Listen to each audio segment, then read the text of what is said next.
ओम शांति। 14 फरवरी की मुरली है। मीठे प्यारे प्राणेश्वर प्रिय पिता कहते हैं, मीठे बच्चे सेंसिबल बन, चलते फिरते जहाँ भी सेवा हो करते रहो, बाप का परिचय दो, सर्विस का शौक रखो। प्रश्न है, बच्चों की बुद्धि में कौन सी बात आ जाए तो अपना सब कुछ सफल कर सकते हैं? उत्तर है, अब यह सब खत्म होने वाला है। 2 कणा देने से बाप द्वारा महल मिलते हैं। जिनकी बुद्धि में यह बात आ जाती है वह अपना सब कुछ ईश्वरीय कार्य में सफल कर लेते हैं। गरीब ही बलिहार जाते हैं। बाप दाता है, वह तुमको स्वर्ग की बादशाही देता है, लेता नहीं है। गीत है, प्रियतम आन मिलो। ओम शांति, ओम शांति। प्रीतमाएँ अर्थात भक्तियाँ, ब्राइड्स अर्थात सजनियाँ, भक्तियाँ प्रियतम व साजन को बुलाती हैं। पुरुष और स्त्री सब मिलकर बुलाते हैं। कितने ढेरों के ढेर हैं। बुलाते हैं तो इससे सिद्ध है जरूर प्रियतमाओं का कोई प्रियतम है। तो सब एक को बुलाते हैं कि हे परम पिता परमात्मा आओ। कौन है वो प्रियतम? स्वयं परम पिता परमात्मा। हम सब ज्ञानी तो आत्माओं का प्रियतम है। हम आपको बहुत याद करते हैं, ऐसे हम उनको बुलाते हैं। फिर आगे बाबा कहते हैं, वैसे तो यादगार बहुतों के बनाते हैं, अब वह सब है मनुष्य के यादगार। जो मूर्तियां हैं, जो तस्वीरें हैं, वो सब क्या है? वो मनुष्य शरीर की तस्वीरें। तो ऐसे भी बहुत है जो लक्ष्मी नारायण राम सीता आदि देवताओं को याद करते हैं। क्योंकि मनुष्य से देवता ऊंच है तो सब मनुष्य देवताओं की पूजा करते हैं। नंबरवार ऊंच और नीच तो है ही, यह तो सब जानते हैं कि ऊंचे ते ऊंच भगवान को कहा जाता है।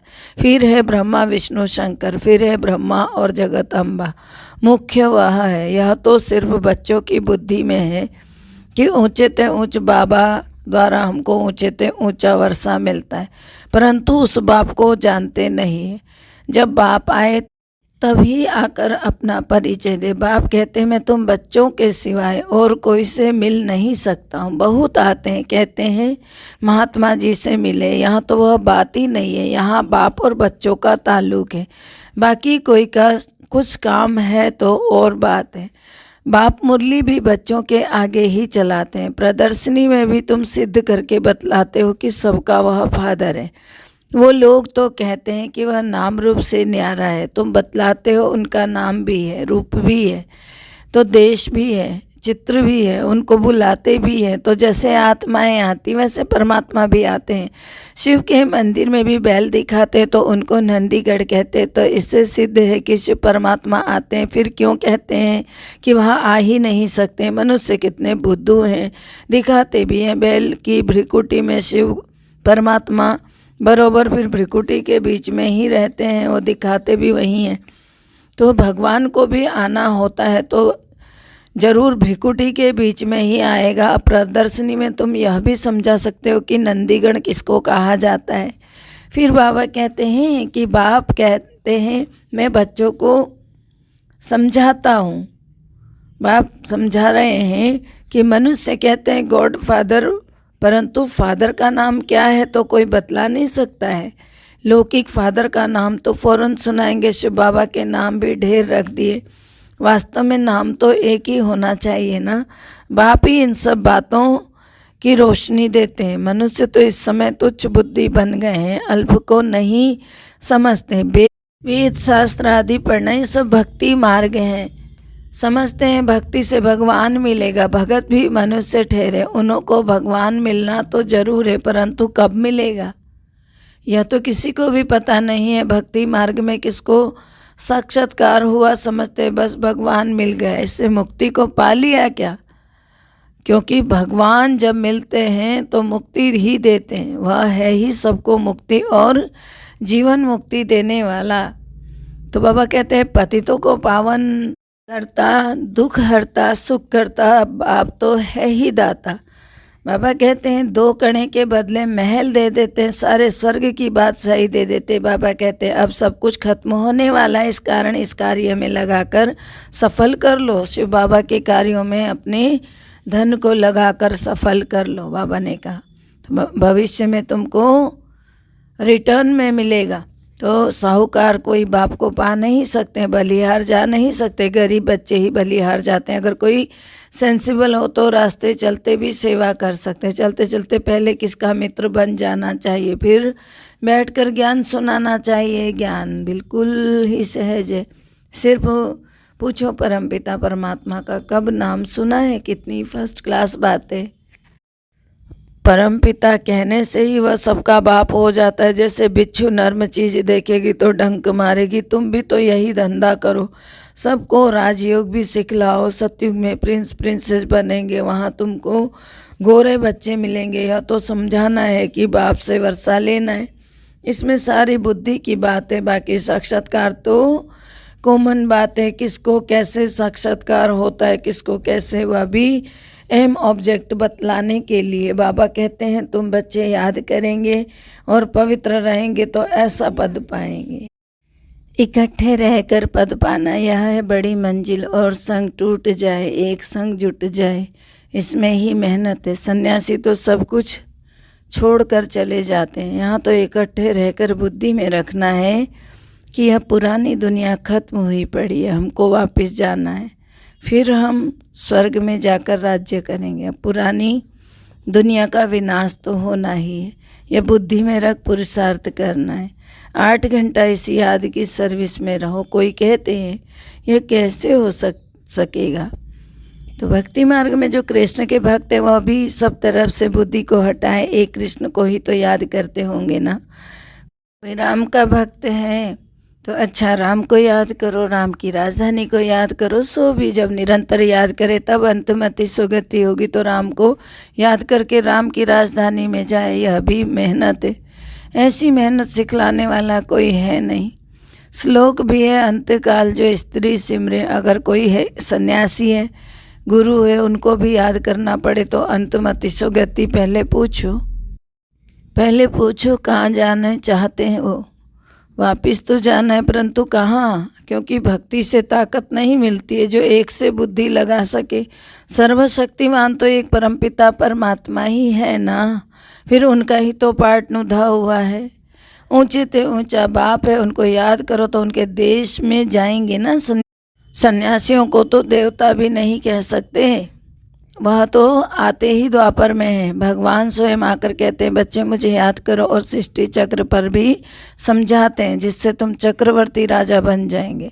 यह नॉलेज बाप ही समझाते हैं, चित्रों पर तुम समझा सकते हो। ऊंचे ते ऊंचा है निराकार भगवान, वह रहते मूल वतन में, वह भी ऊंचे ते ऊंचा है।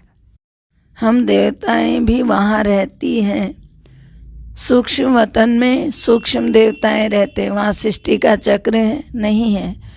फिर नीचे आओ तो लक्ष्मी नारायण के मंदिर में सबसे जास्ती भपका है। जगत अम्बा जगत पिता के मंदिर में इतना भपका नहीं है जितना लक्ष्मी नारायण के मंदिर में। अब जगत अम्बा का तो बिल्कुल ही साधारण मंदिर है, तुम लक्ष्मी का मंदिर देखो, जगत अम्बा का भी देखो तो रात दिन का फर्क है। मनुष्य को ये पता ही नहीं कि जगत अम्बा ही लक्ष्मी बनती है। तुम जानते हो यह भी अति साधारण है, तो उनके मंदिर भी अति साधारण ही बनाए हैं, तो चित्र भी साधारण बनाए। जगत अम्बा को कहाँ काला भी बना देते हैं। अभी तुम जानते हो कि संगम पर हम यह राजयोग सीखकर भविष्य में कितने शोभनिक लक्ष्मी नारायण बनते। लिखा भी हुआ है बाबा ने कि ब्रह्मा के द्वारा स्थापना सतो ज्ञान से ही होती है ना, बाकी गौ के मुख से अमृत आदि की कोई बात ही नहीं है। कृष्ण को भी संगम पर बाबा वर्षा देते हैं, तब संगम होने के कारण उन्होंने शिव के बदले कृष्ण का नाम लिख दिया है।